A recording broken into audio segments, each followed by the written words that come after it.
What's up, Gator Nation? Welcome into the latest Gators Online show. Zach Albaverdi and Nick Del Toro here, and we are here to talk Samford. And that's just it. We're only going to preview the game. That's the only thing that we're going to talk about on the show. Nothing has happened this week. There's been no news. It's been a slow news week, Nick.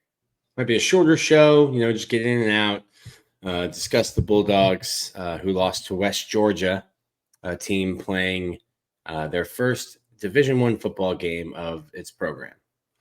So quick show, get you in and out of here. Might even qualify as a YouTube short, Zach. Hey, well, I would say that we're not expecting the shootout that we saw the last time these two teams met in the swamp. So we will preview the game toward the tail end of this show. I know you guys don't want to hear too much about Saturday's game. You want to hear about all the storylines leading up to it and the things that are happening in Gainesville, because there is a lot for Nick and I to break down since we came to you guys after the season opener in the swamp in our rapid reaction. There's been quarterback news, there's been Napier news, there's been depth chart news.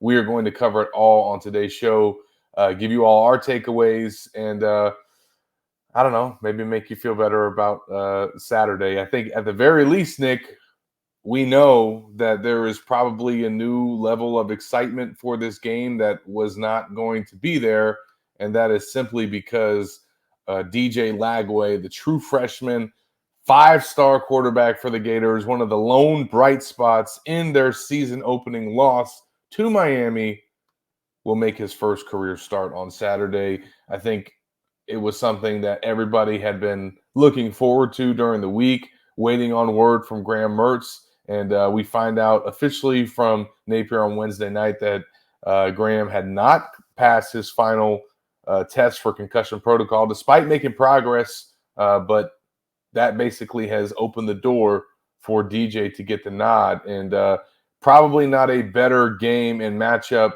no disrespect to Samford, but for DJ to have this opportunity, Nick. And also a good time maybe to get fans back interested into the team and at the very least more tuned into Saturday's game than they would have been had he not been starting. Yeah, and it's interesting because I usually say during these games, like if you lose a big game, a rivalry game or something like this, and then you're playing an FCS opponent, I usually say I'm not going to learn anything about you this week. But I think a lot of times fans echo that. But when you have a 5-star plus quarterback who will potentially be getting his first start. And listen, Billy didn't come out and say DJ's starting. He just said Graham hasn't passed concussion protocol, and there's only one player ever. I mean, he said as of now he will start. He did say that word. So I mean, and he also said even if Graham were to miraculously get cleared, it's very unlikely. He's only ever had one player. He's only had one player, what's it called? Not practice throughout the week and then play. But as you told me last night, you think Graham could be the second. I would argue that the relationship that Billy Napier has, the trust that Billy Napier has, the fact that because we're still dealing with these extra COVID players, that Graham is 24 years old, 2 years older than Anthony Richardson, who's going into his second NFL season, that Graham would have a good chance to be the second. And I could be wrong. You let me know in the comments section if I am, but I believe wholeheartedly the second that Graham Mertz clears concussion protocol, he will be Florida's starting quarterback again. I still think DJ will start Saturday. And that gets fans excited. Sure, it's Samford. We don't care. It's DJ Lagway. But what you're also making very clear, and I would probably agree with you, is that even if DJ Lagway goes out and throws for 500 yards and 4 touchdowns. And that's going to be its own problem. That's going to be its own problem against A&M. Mertz is still going to take back his job when he's able to play. Yep. I do think, though, that it's just a good reset for Graham. It's a good reset for the fan base. It's a great opportunity for DJ because, yes, there is the potential for him to go out there and light it up against Samford. He could also go out there and struggle. And he could also go out there and obviously have some, freshman growing pains and just get some of that out of his system early in the season before they get into SEC play, so that you can continue to rely on him, and maybe some of the mistakes that he could have potentially made during SEC play, he can make them here in this game and learn from them. But I've kept saying it, and this is just the reality, Nick. Like, after that game on Saturday and that loss to Miami, there is not a lot for this Florida football fan base to be excited about.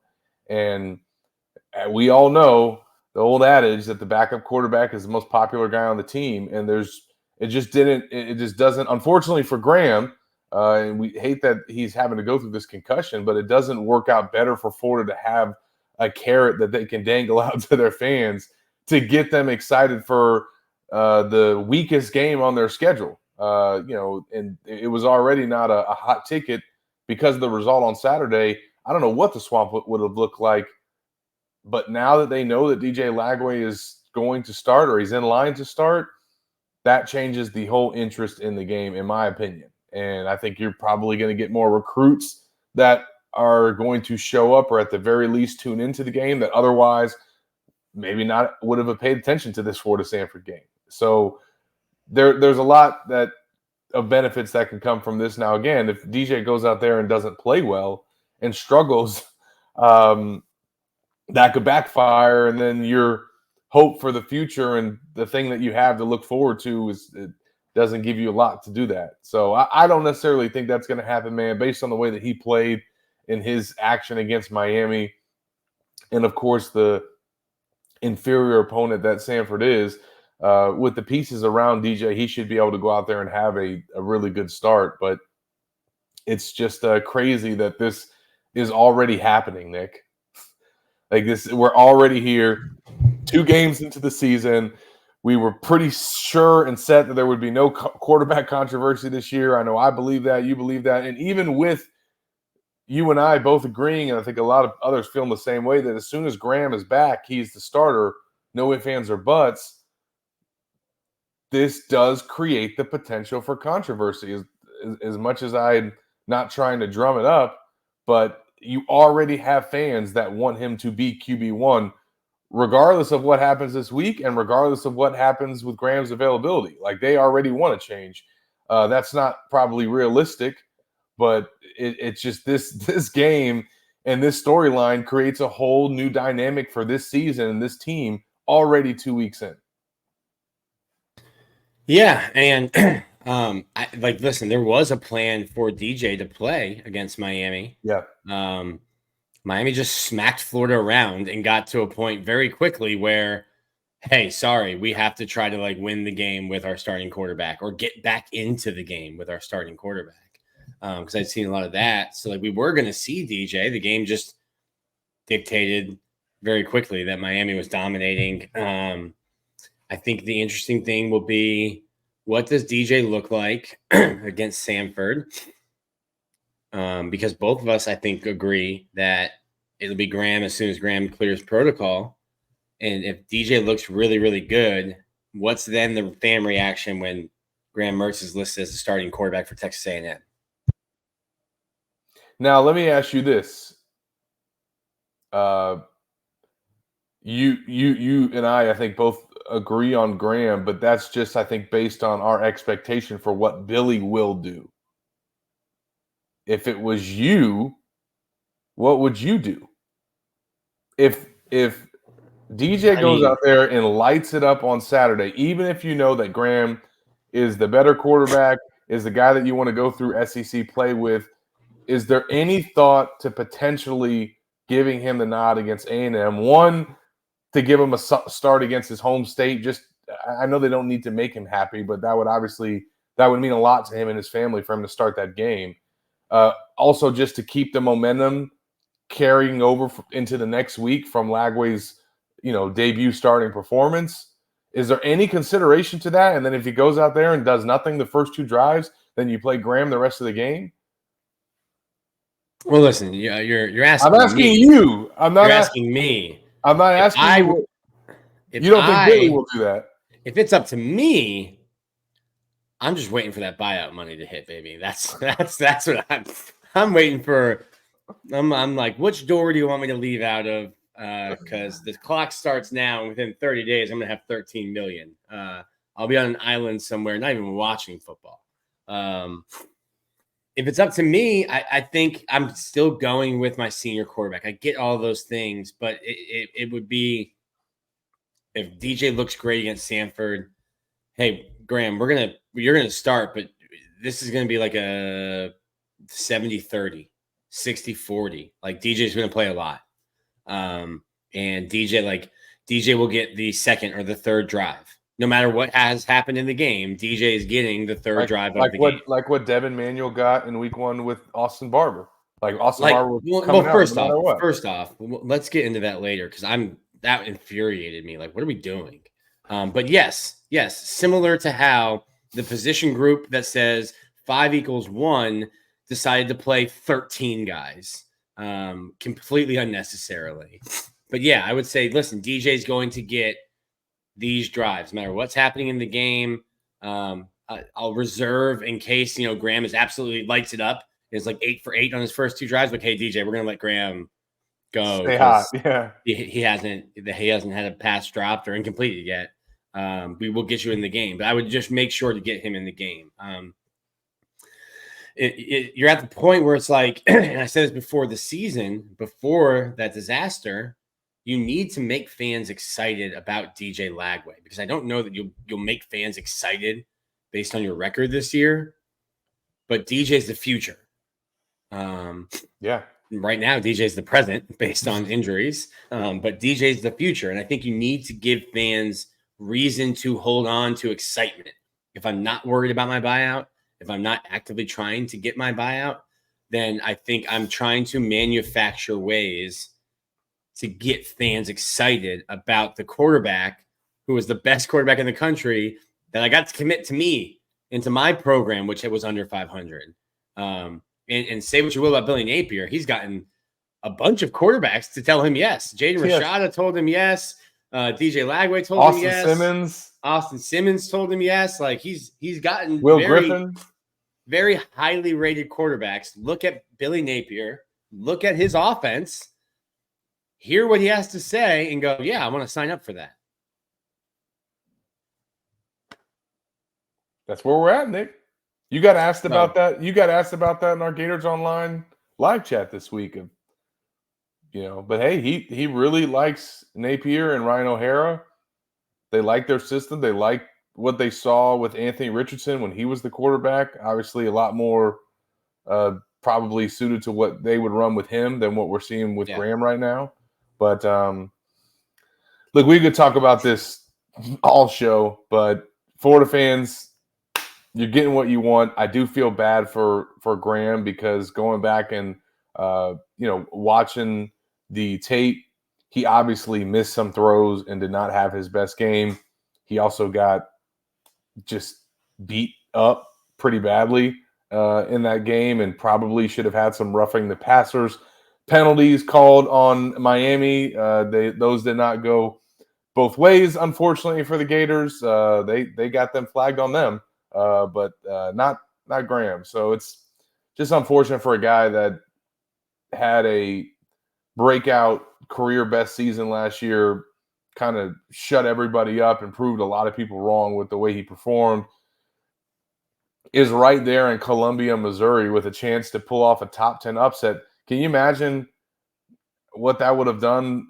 I think Graham won over a lot of fans last year, Nick, but what would a win at Missouri over a top 10 team have done for his reputation? And he's breaks his collarbone and does everything he's done to get to this point. And I'll say this. Even with that, Zach, he's the defense getting a 4th and 17 stop away, even with the broken collarbone. Yeah. He is the defense getting a 4th and a quarter mile stop away from being the quarterback that won that game. Yeah. Max Brown, I think, finished it off. But Graham played poorly. He did not play well against Miami. Even when he was in there, he didn't play well. And I'll add to, even when he had time, we're saying he got beat up and that the pass protection wasn't good, and it was. But there were times where the pass protection was good, and he just misfired. And yeah, I mean, looking at the PFF grades, like the pass block grades way better than the run block grades. Jake Slaughter graded out as an 84, Austin Barber an 82, Damian George an 80, Bryce Lovett a 79, there Roger was just one Pearson. guy that didn't have a good pass blocking grade. I've never seen it in my He life. had I've no never pass seen blocking grade. I've never seen a 0.0. So a lot of times when fans are like, I could do that, I'm like, you're so dumb. Like, it's so hard to hit a 98-mile-an-hour fastball. It's so hard to block a 300-pound guy who bench presses 600 pounds. But yes, you fan, me, writer, I could also get a 0.0 pass blocking grade in a college football game. Yeah. But like the pass blocking was okay. Graham just didn't play well. I think if we had Graham as our guest on the show right now, he would tell you, yeah, I played bad. And how much of that was, as much as he played in the spring and fall camp, that's still his first game back. I don't know if early season jitters coming off of an injury. You're still unsure about that. Are you still unsure with your receivers? You're throwing Elijah Badger. There was obviously some issues there on some deep balls, but I mean, there's no excuse for it. It is what it is.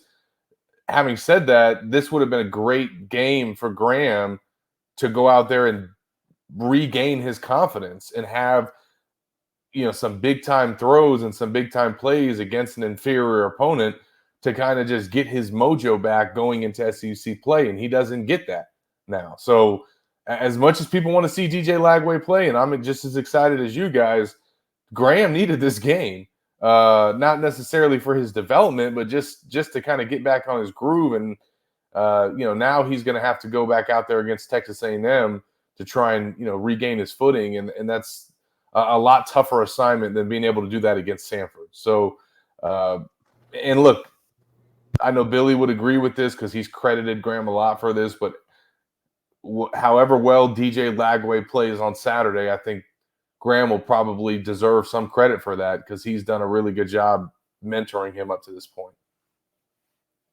Yeah, I had somebody because I said that and I've written it a couple times.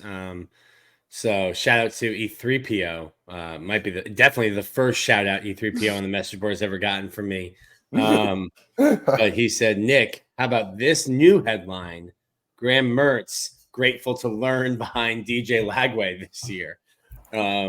Which join Gators Online to get that kind of sarcasm and humor on the message boards daily. Hey, our message board has been on fire this week. On fire.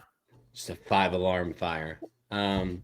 I looked on there Saturday during the game when I said, oh, buddy, it's going to be a long day for Swamp Talk Forum because those threats were just getting started.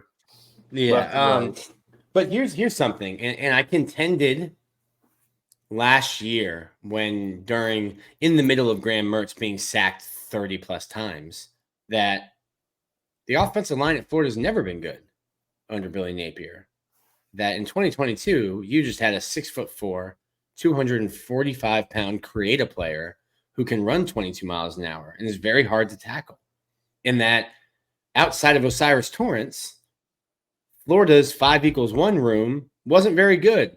But Anthony Richardson's ability to run, escape the pocket, and scramble masked how bad the offensive line was. And now when you look at it, they didn't have a running quarterback, 30 sacks. They played well. They graded out 39 sacks. Yeah, they graded out in pass blocking, but couldn't get a push, couldn't get a run. I think when you have a mobile quarterback like DJ Lagway, like Anthony Richardson, now you have to play 11 on 11. When you have a quarterback like Graham Mertz, you don't have to have somebody on defense specifically accounting for the quarterback. Sure, the quarterback can run, but you're not worried about it. When you have DJ Lagway, you need somebody on somebody who is focused on the quarterback, somebody spying him. You have to know that DJ Lagway can break off and run, and that makes things easier for the offensive line. Should make things easier also for the running game, for just handing the ball off.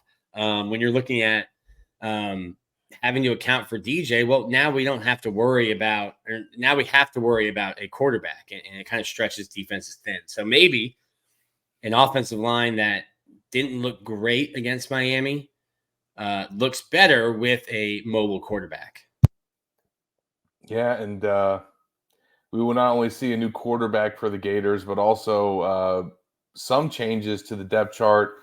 Graham Mertz is not the only starter that is going to be injured in week 2. The Gators have a total of 5 guys that are missing the game due to injury that Napier has announced. And then there's also some developments with the depth chart. Nick can pull up that depth chart here shortly, and we'll have you guys look at it as we break it down. But obviously, no Graham Mertz on the depth chart. He's not even there. But there was some very notable absences from the depth chart, as well as some changes to the lineups. Now, the other starters that are out are all on defense.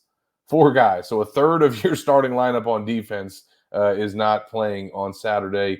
You don't have Joey Slackman in the lineup, and then 3 starters in the secondary: Sharif Denson at star, Asa Turner at safety, and then Devin Moore at cornerback, yet again injured. And it looks like it was a shoulder injury that he sustained. So tough for that to happen to Devin, because this was a chance for him to obviously get back in the starting lineup, or should I say get in the starting lineup and finally have a healthy season. So he's already down. And then, what's crazy, Nick, is like, gosh, if you were to point on Florida's offense and defense going into the year and say, who are 2 of their most valuable, veteran football IQ, smart, like MVP type players, you would point to Graham Mertz and likely Asa Turner as a 6-year senior safety,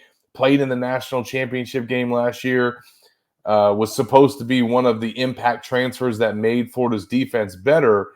And instead, you now lose both your 6-year seniors that were basically kind of quarterbacking your offense and defense. Just a tough blow for the Gators to have that happen, because, Asa Turner, I know he didn't have a great game either against Miami, but he was still a very integral piece of their secondary and their defense, kind of a leader on that side of the ball. And so now you're without him, and it looks like for potentially some time, Nick.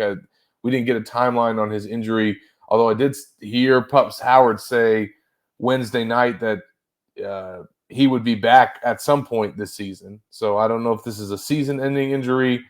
We'll find out some more answers probably next week when Florida puts out an injury report. But you lose 3 starters in the secondary.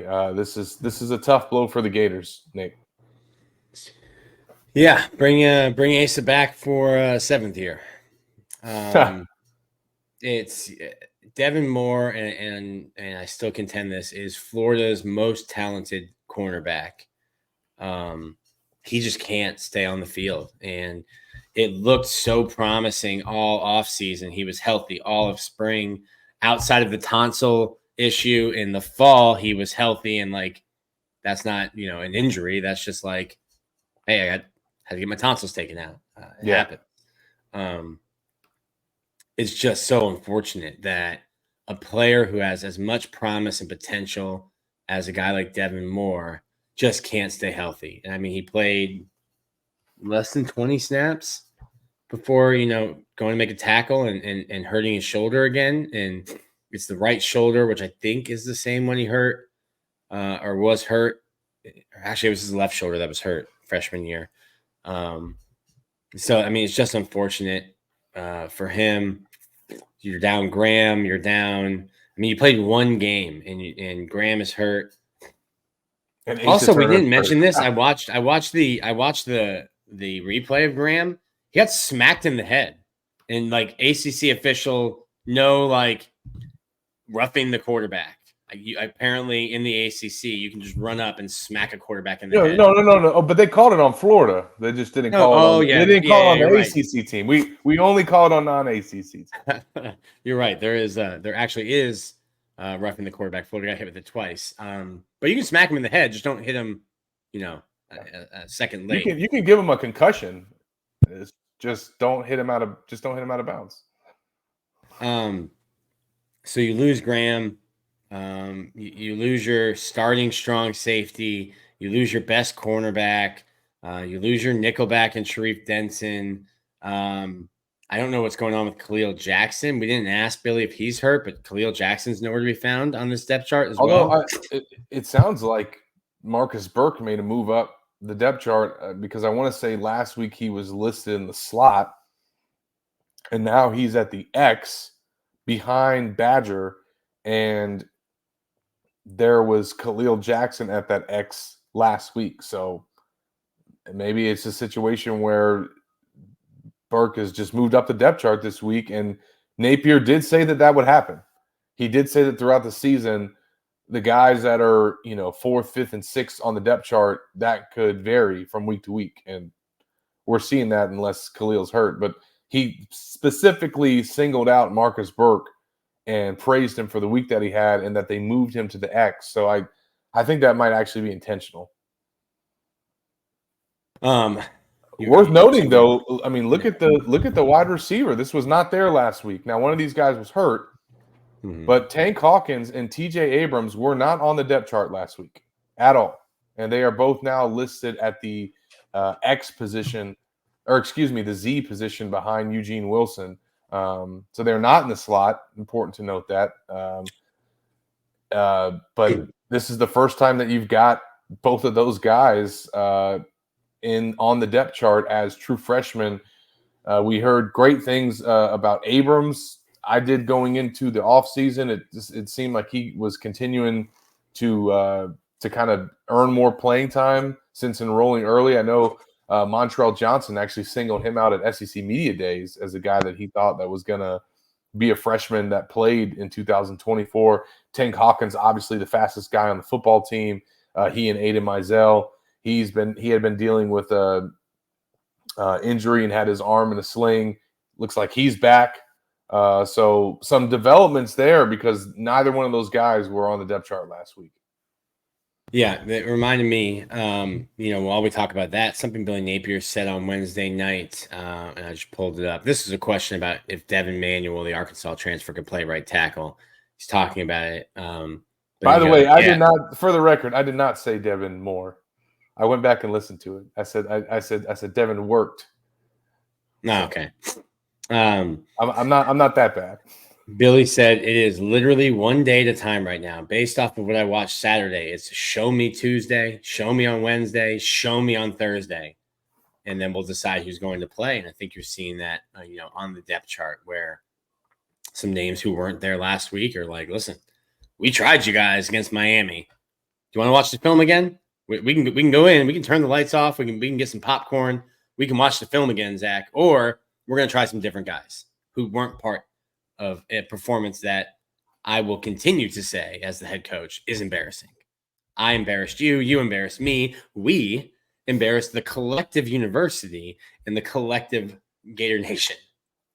So we're going to try some guys who weren't part of that embarrassing performance. Yeah, and on that note, they've also made some changes there to the depth chart. Cam Waits was listed as the outright starter in week 1. Now it's he or Brendan Crenshaw-Dixon, but Brendan Crenshaw-Dixon is listed first on the depth chart. And then Damian George was listed outright as the starter at right guard in week 1. He is now listed as George or Cameron Waits at right guard. That's right. Cameron Waits is listed as a backup at both right tackle and right guard. That's been happening throughout camp. We had information that had him as the backup right guard as late as Thursday of week 1. And then lo and behold, he was starting at right tackle on Saturday. That's how much they've moved him between both of those spots. But Brendan Crenshaw-Dixon looks like he'll get the nod. I did ask Napier, since they seemed to make it a point to put Devin Manuel in the game, and he said that was because he had earned those reps and he had earned that that opportunity based on what he did in the spring, taking all the starting reps at left tackle.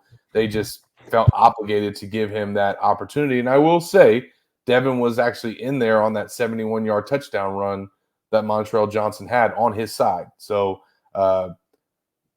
it looks like they like him, or at least wanted to give him playing time. But you're not going to take Austin Barber out anymore. That's not going to keep happening. So what are we doing? What are we doing?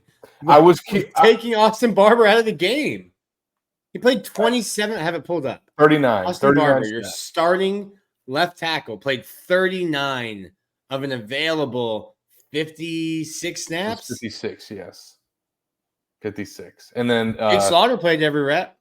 Yeah. But Damian George played more snaps than Austin Barber. Damian George graded out lower than Austin Barber as both a run blocker and pass blocker, and played 8 more snaps, which essentially is 2 drives the way the offense was going. 2 full drives more than Austin Barber.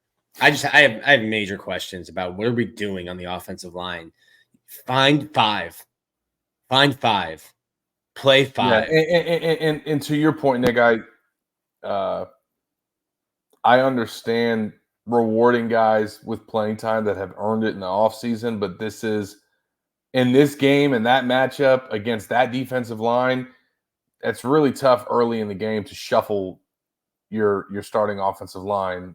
When you want to get guys time, find your best 5 and get a lead in a football game, and then get a big enough lead that you can then put the second string. Hey guys, good point. Here you go. Instead of this communist, everyone gets a little piece of it. Like, what are we doing? I don't understand it. We continue to talk about it's not just us in the media talking about it either. Coaches will tell you need 5 guys playing as one. They make hats that say 5 equals 1. They should have hats that say 5 equals 1 sack, or 17 equals 1, or everyone gets an orange slice and you'll play 6 drives and you'll play 5 drives. Find 5 guys who can work together, left tackle through right tackle, that work together every day in practice. When you yell first team up, there shouldn't be a question. And if you yelled first team up on Saturday against Miami, who does that mean? Because you played 2 different guys at left tackle. You played 3 different guys at right tackle. Find 5 guys, let them work together, let them get their communication down, let them understand, hey, who's next to me? I know what Bryce Lovett's doing because I've spent all offseason practicing next to Bryce Lovett. I know exactly what Austin Barber is going to do. And if this defensive front changes, I know that Austin Barber is on the same page as me because I've done 1,000 reps with him in the offseason. Not like, oh, the defensive front changed, turn. Oh, it's Devin Manuel now. It's not Austin. Okay, well, how many reps did I get? But find 5. What are we doing here? To me, it makes no sense. It makes absolutely no sense. Well, and I was curious that if you felt like Devin is good enough to get starting reps at the left side, and you're struggling mightily at right tackle, which is they did. Why not give him a look at right tackle? And I asked Napier that on Wednesday, and he basically said that they're sticking with their rotation of those 2 at right tackle and the other 2 at left tackle. And if they're going to get anybody another look at right tackle, it would be Caden Jones. And I've heard they really like Caden Jones, but he's also a true freshman that has – I don't know if he played last week, Nick, but if he hadn't, he's never played in a college game before. Find 5 and stick with 5. And if you're going to go to the freshman and you're going to say, listen, we're gonna go through our growing pains. I mean, if I'm them, I think the weights experiment at tackle should be over. I think you keep him at guard. I know that there are people on the staff that feel like that's what he is. So just stick him there. And if Brendan Crenshaw-Dixon continues to struggle, I don't know. I know Billy said that's not where they're headed, but I give Devin Emmanuel a look. Like you brought him over as a transfer from Arkansas. He's played for one of the most respected offensive line coaches in the country. If you felt like he was good enough to take your best offensive lineman off the field or your second best, let's see what he could do at right tackle, where you couldn't block anybody in week 1. But we are not here to tell them how to run their depth chart, Nick. They see these guys every day. We'll see what they look like on Saturday. On the defensive side of the ball, we mentioned some of the changes happening there with the starting lineup. Nothing too notable in terms of the backups. Don't see anything really change there. But obviously, this is a big opportunity for Kelby Collins, I would say, with Joey Slackman out now. Instead of Caleb Banks and Joey Slackman being that rotation at end, I think Kelby is going to get a lot more snaps at that spot, and they're going to need him to step up. Mekhi Barrow, he's a guy that I think showed some good things in week 1, and I would imagine that he's going to continue to get more snaps at nose tackle, Nick, and maybe even get more than Des Watson. And then in the secondary, again, a lot of – you went from now all of a sudden having some veteran presence there with Asa Turner, and now he's gone, and Devin Moore is gone, who was your junior cornerback, and now you're working with a sophomore corner and Jakeem Jackson, who's very talented, but also had a coverage bust on Saturday and gave up a touchdown. And that's what you get when you having to rely on some young guys. They're going to make some plays, and they're also going to give up some plays. I guess the one positive with losing Asa Turner is that you replace him with another redshirt senior safety in DJ Douglas, so you don't have to necessarily go young there. And you also got Bridges as well that can play safety and I think can play star too. But this is going to be Aaron Gates' opportunity. They don't have Bridges listed there as a option at star, although I know he can play that. It's Alfonso Allen right now. Kind of a surprising addition there, because I think prior it was Josiah Davis that was looking like the next man up. So some shakeups in the secondary, Nick. Dijon Johnson is also going to get a lot more playing time, according to Napier. What do you expect to see from this unit, and how concerning is this if Moore and Turner are out for an extended period of time? Denson too, I guess. Although Napier did say they hope to get him back soon. Yeah, I don't know that it's super concerning this week. I think the linebackers, with their quarterback Crittenden, I think with his mobility, I think you put more of an emphasis on the linebackers and maybe the tackling of the guys outside of Jakeem, Dijon, and Aaron Gates. Alfonso Allen's a walk-on, but he played 2 years at Baylor before transferring and walking on at Florida. I think I put a lot of importance on Asa Turner. I think I did even say I thought he would be an all SEC kind of guy, and was not playing that way before the injury, and now who knows how long he'll be out. But yeah, I think it's a big thing for Florida to not have that. And listen, Jordan Castell is not a sophomore. He played 660 snaps last year. Like, sure, he might be a sophomore on the depth chart, but in terms of experience, he's got more experience than some juniors. Because Florida couldn't get off the field last year, Jordan Castell played more snaps probably than any freshman in the country. So I think him being able to talk and get guys in. You still have Derek Wingo, Shamar James, Pup Howard, guys that can be, make sure guys are where they need to be. But yeah, you lost a lot of experience, and they like to talk about how many snaps and starts they have. You lost a lot of snaps and a lot of starts with Asa Turner going down.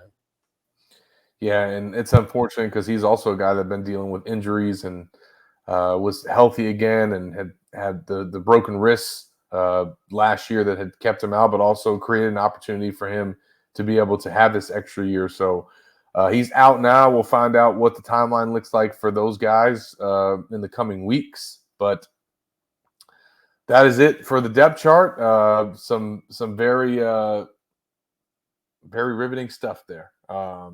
And it's good to see them at least making some changes because some were needed after that week 1 performance. Before we get into what we want to see on Saturday, want to give a shout out, as we always do, to myperfectfranchise.net. If you're ready to leave the corporate rat race for the American dream, looking for a side hustle while working your current job, wanting to diversify, build wealth, and or leave a legacy, Andy can help. He's a franchise consultant as well as a franchise owner and helps people find franchises that fit their skill sets, financial requirements, time to commit, and more. His services are 100% free, and he's here to help you. If you have any questions about business ownership, you can contact him anytime at myperfectfranchise.net or calling or texting him at 404-973-9901. And with that, obviously, we usually on this segment do keys to the game. Not really keys for Florida in this one. There's not even a line on this game. This is one that Florida should win easily. So there's more things that we are going to be watching for, and I know you all will be watching for as well. Certainly, DJ Lagway making his first career start is a storyline to watch. We've talked about that at length. We won't get into that now, but that is the number one storyline to watch. Nick, what are some other ones that you'll be watching on Saturday? Yeah, I'd like Florida to get Jaden Ball, maybe get KD Daniels. I think KD was really the only one that didn't play in that running back room. Get Jaden and KD some reps. I'd like to see Tank Hawkins, TJ Abrams, Aiden Mizell. I'd like to see those guys get some reps. Just get some younger players reps. Get out of this game healthy as well. Yep. Don't have a repeat of 2021. First off, I don't think Florida could score 70 points like they needed to the last time Samford was here. I think the most points they've scored under Billy Napier was 52 against Eastern Washington in his first year. Just nothing you do against Samford is going to erase what happened last week against Miami, but you make it worse. Yeah. Jesus. Sorry to put that on your conscience, Nick. Don't you put that evil on me, Ricky Bobby. Give fans something to hold on to, something to, a little bit of a palate cleanser, a reason to be excited, hopeful, or just even have a glimmer of hope that you can take care of business the following week against Texas A&M at home. Starting 1-2 at home during this 3-game stretch could start a process of having a new coach. And I think what the Miami game did, there's a million different ways a football game can go. Outside of being shut out, Florida had the absolute worst outcome for themselves because Billy Napier will be Florida's head coach. I think if they go 6-6, if they go 7-5, he'll be the head coach next year. But the way Florida looked against a quality team in Miami, I think we just don't see a clear path to 6 wins. I did my ceiling floor on Monday, and people are like, what do you mean? The floor is 1-11. Like, they should beat Samford, but they probably shouldn't win any other games. And that's based on how you looked against Miami. I get that reaction. I think it's an overreaction, but I get it. Give fans a reason to stop telling me that the floor for your season is 1-11. Yeah. Obviously, better defensive play, better pass rush, just more plays being made. They did get a turnover, and that was on a play where they got pass rush and pressured Cam Ward, and they threw a pick.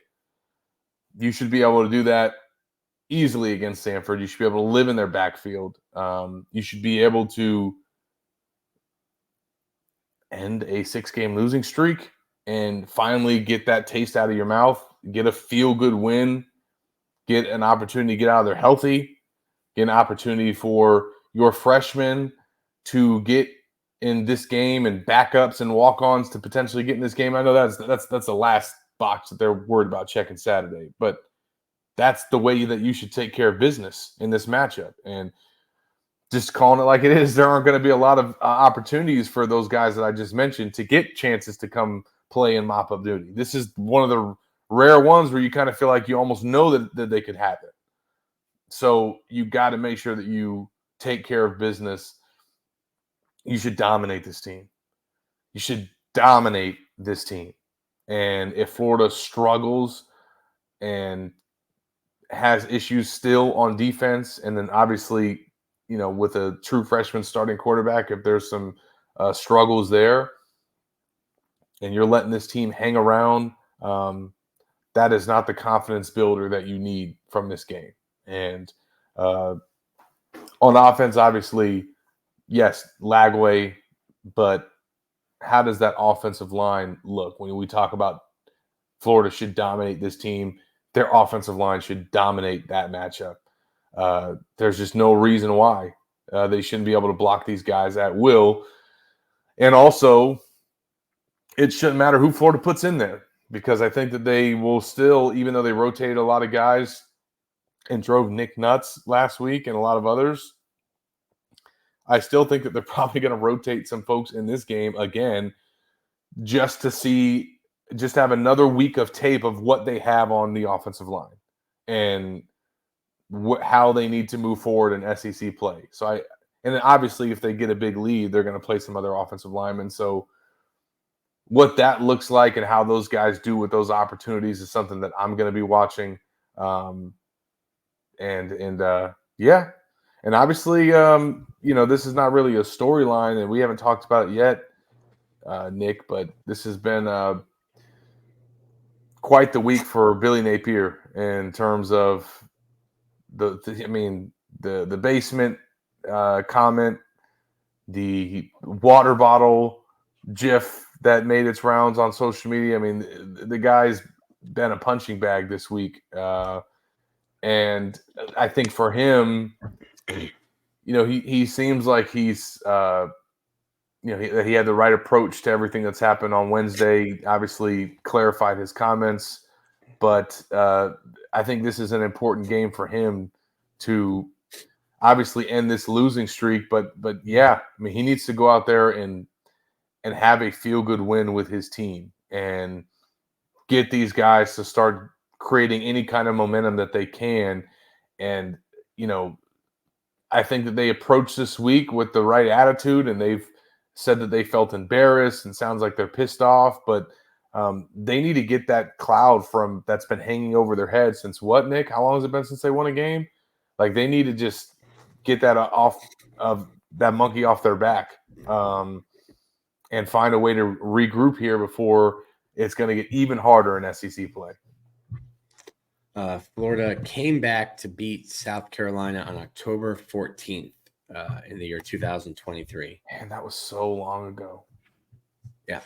It's been almost 11 months since Florida won a football game. Yeah, if you're going to keep rotating offensive linemen, Zach, why don't we just rotate the offensive line coaches too? Let's just I'm done with it. Over it. Stupid. Well, I think that we're gonna see what they got on Saturday. It's what did he say? Show me Tuesday, show me Wednesday, show me Thursday. Hide your eyes Saturday. Now they got to show us. So we'll see what this football team looks like. I know Florida fans, this is not the way that you guys have wanted to start the season. It's been a tough week to wear orange and blue. But I would encourage everybody out there, still come out, still try to enjoy the game. You only get 12 of these every year, and then you only get so many home games. So regardless, enjoy the fact that we get to go back out and watch football and tailgate and do all the fun stuff. And hopefully this is a Saturday and a weekend where Gator fans get to celebrate a win. Yeah. I think you had 7 home games this year, so you only have 6 left. You only have 5 left after this. I get not being excited. I get that it's super expensive as well. When you use all the things considered, hotel, travel. But in December, you'll be wishing that there was football, a Gator football on your TV. There will be football, but not Gator football. And we wishing there was Gator football on TV. So yeah, I think you should get a good crowd. Support the guys. Enjoy some Saturdays in the fall. And a night game. I mean, that's tough for me. That's tough. I mean, it's not tough. I'm not sleeping anyway with the newborn. So I'll just get home at 2 a.m. and start my diaper duty. Well, and maybe Florida will take care of business, Nick, and get a big second half lead, and you can have all your writing done by the time. Yeah, that's likely. So it sounds like you're banking on it. Well, that'll do it for this week's episode. I appreciate you guys tuning in, following along with all of our coverage this week. It has definitely been DJ Lagway week at Gators Online, but we're looking forward to seeing number 2 make his first career start in the orange and blue. Before we get out of here, I want to give a shout out to Prairie Dental Center. The doctor is a UF grad who's practiced in Gainesville for 3 decades and developed a deep understanding of how to diagnose and treat various dental problems, along with advanced skills and knowledge to provide better care to his patients. If you're having dental concerns or just need a cleaning, Prairie Dental Center offers a wide range of options to meet your needs. Give their office a call at 352-373-3431. Tell them Gators Online sent you, and your new patient exam will be free. And that will do it for this week's Gators Online show. Appreciate Nick for coming through after what I'm sure was a long night, Nick. Yeah, I'm sitting here. I'm just not sleeping very much. So we're getting getting sick, I think, because I'm awake a lot. But best job in the world, that is being dad. Yeah, man, it's one of a kind, and that's giving you something to smile about during these times. So we'll get back to it. Tell Frankie I said hello, and we'll see you guys on Saturday night, late Saturday night, live on YouTube. So be on the lookout for Nick's tweet and that YouTube notification when we go live. We'll still post it back to the channel as well, but we'll join you guys in the swamp with our rapid reaction to Florida versus Samford. Until then, for Nick Del Torre, I'm Zach Albaverdi. See you guys Saturday.